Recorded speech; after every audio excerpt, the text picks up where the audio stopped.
It was cold, and a storm was raging outside. Trees and rain whipped against the window, and the lights would flicker. Cassie sighed, knowing what the weather was like. It was only a matter of time until the electricity went out. She lit the first candle, and heard a loud crash, and the lights went out. Smiling, she continued to light more candles, in the dim glow of her first light. The whipping sound of the trees grew louder and changed. She would have worried, but reminded herself that this was the worst storm to hit her small town in 30 years, and at 25, she wouldn't know what the worst storm would sound like. Her mobile phone lit up, an extreme weather warning, an alert from the jail 2 blocks away. She unlocked her phone and read that some prisoners had escaped. She couldn't understand how they could have even gotten out. Even with the power outage, surely there would have been backup. It was only a minimum security prison though, the worst offenders committing low-level assault, so she wasn't really worried. What would they do in this sort of weather anyway?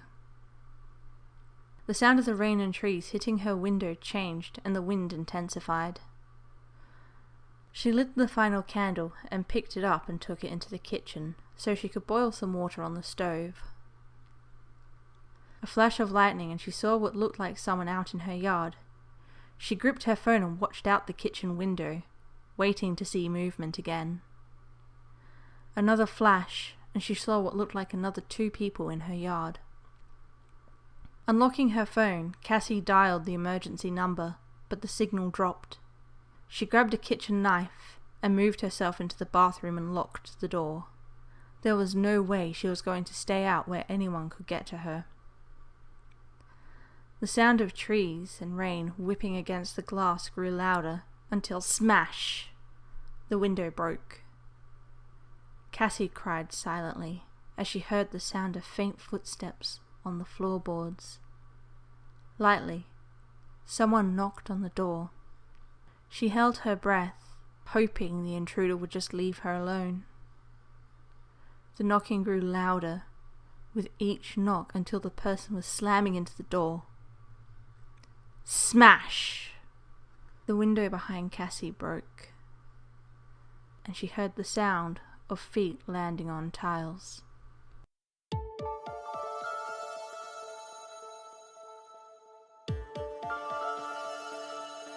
Hey guys, Flamingo Creeper here. Thank you for checking out my video. If you liked it, give it a thumbs up and subscribe if you haven't already. I post a new video every Monday and Wednesday, but if you're impatient, I do have older videos you can check out if you haven't seen them already. If you want to send me your own creepy stories to read to this beautiful creepy community, you can either email them to me or message me over Facebook.